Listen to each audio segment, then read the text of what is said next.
طلع البدر علينا من ثنيات الوداع وجب الشكر علينا ما دعا لله داع. الحمد لله لا إله إلا الله وصل على محمد. Dünya ve ahiret baxtga erishmoqchi bo'lgan har qandaq bir inson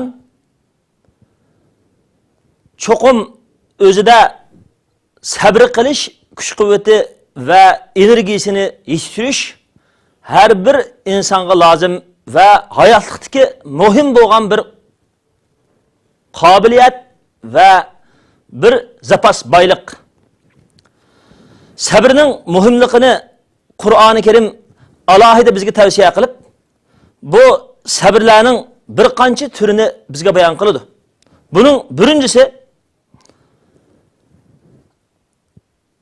tavhid e'tiqodiga va haqqa Allah subhanahu va taolaning bir va borligi, payg'ambar alayhisalomning Allohning elchisi ekanligi va payg'ambar alayhisalomning hayoti va siratini o'zimizning hayotida amallashtirishga ching turish va mushuningga sabr qilish. Shundaqla Alloh taolaga yolg'iz deb e'tiqod qilish, payg'ambar alayhisalomni Allohning elchisi deb e'tiqod qilishga, boshqalarni chaqirish va da'vat qilishga ching turganlik mana bu sabrning birinchisi. Ammo jamiyatni, oilamizni, dunyoni dinsizlarga, kufrga tashlab berib, her türlü buzgunchi iddia fikrlarga tashlab qo'yib, men haqiqiy sabrdor musulmon, haqiqiy yaxshi ish qilyapman deganlik bu Alloh taolaning Qur'onda ko'rsatgan talabiga qarshi ish qilganlik.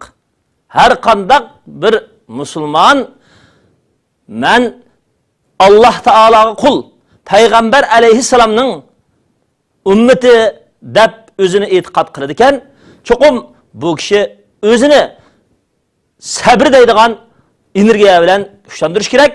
Sabrning birinchisi cho'qim kufrga, dinsizlikqa, uning ta'siriga va barliq Qur'on va hadisga qarshi bo'lgan faoliyatlarga va madaniyatlarga va buzg'unchi fikrlarga qarshi turib, to'g'ri bo'lgan madaniyat, to'g'ri bo'lgan aqida, to'g'ri bo'lgan fikri, to'g'ri bo'lgan axloq, to'g'ri bo'lgan bid'atdan xoli, shirk, kufri, munofiqlikdan, xoinlikdan xoli saf bo'lgan islom aqidasi jamiyatda va o'zida va hayotlikda barpo qilish uchun cho'qim tirishchanlik qilishda mustahkam turish mana bu sabri.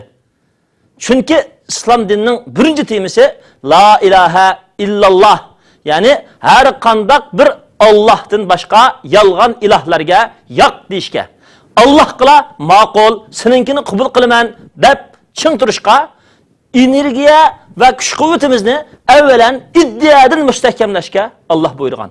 Shuning uchun sabrning birinchisi tavhid e'tiqodi ching turish va Muhammad alayhisalomning barliq dinni ustun qilish va dinni o'zining aqidasi va hayoti va jamiyatida va dunyoda yo'ritishga tirishchanlik qilgan haq nurida mustahkam turganlik mana bu sabri. Shuna Alloh taolo Qur'oni Karimda deyki: "Vasta'inu bis-sabri was-salah va innaha lakabiratun illa 'alal khashiin."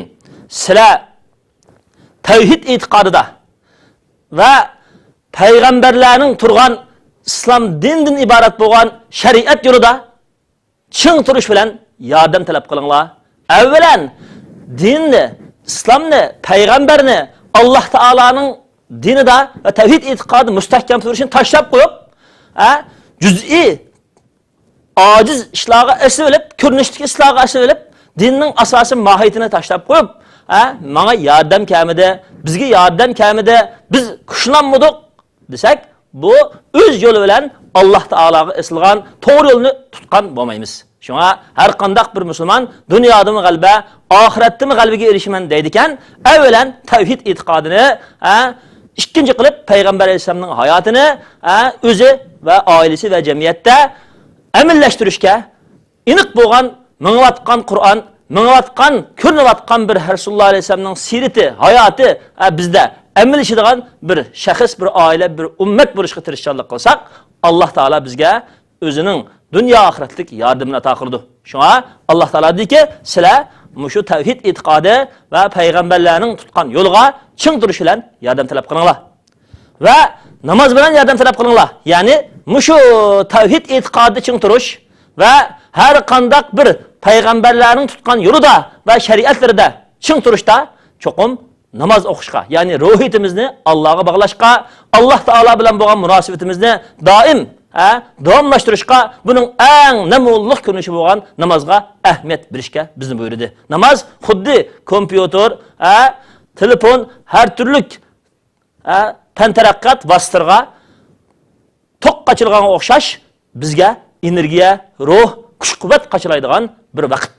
Shuning uchun bir tuqqanlarimiz qandaq bir jamoat, qandaq bir guruh, qandaq bir harakat qilayotganlar Alloh taologa bog'lanishdan, Alloh taoloning haqiqiy yordamiga erishadigan namoz va ibodatlardan yuz o'raydi ekan, bundaq jamoat Allohning yordamiga erisha olmaydi. Allohning yordamiga erishimiz deydi ekanmiz, cho'qim qalbimiz, ruhimiz, hayotimiz Allohga bog'langan bo'lgan, bizni doim taskin topqizadigan namozga ahamiyat berishimiz kerak. Alloh taolodan tiligimizni Alloh cho'qim beradi. Mana shu tavhid e'tiqodini ching turish bilan ibodati, namozga ching turadigan ish faqat Alloh taolodan qo'rqib, qalbida iymon bor, Alloh taoloni yuqori biladigan, Allohdan ayminadigan, Xudodan qo'rqqichiroqlam ig'ir bilinmaydi dedi.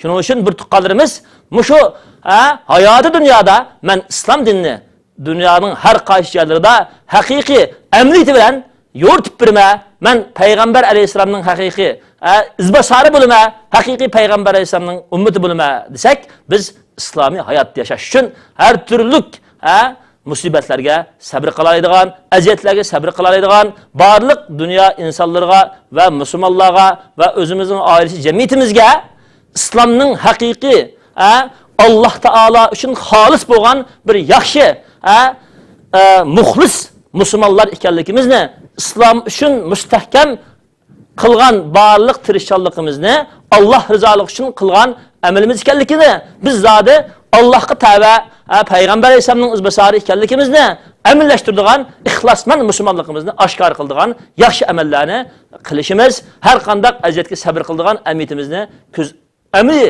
hayotimizda ko'rsatishimiz kerak. Qiyinchiliklarga bardashlik bermaydigan, aziyatlarga sabr qila olmaydigan, fitnalarga birilib ketadigan, bizningki hayotimizda payg'ambar alayhisolam va sahobalarning hayoti emas, balki fosiqlarningki, xoinlarningki, munofiqlarningki, dinsizlarningki, moddaga cho'qinganlarning hayoti amlashidi ekan, u vaqtda biz islomning vakillari degan bu da'voyimiz bizda yolg'on bo'lib qoladi.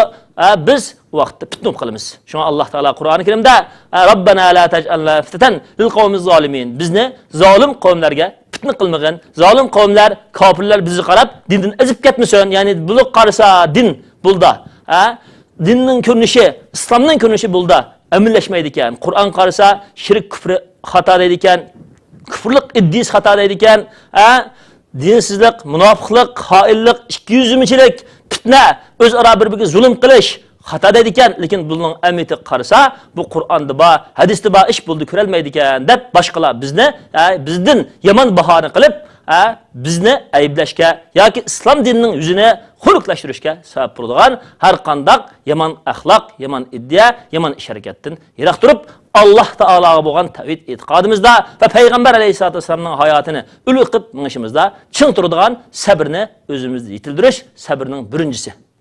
طلع البدر علينا من ثنيات الوداع وجب الشكر علينا ما دعا لله داع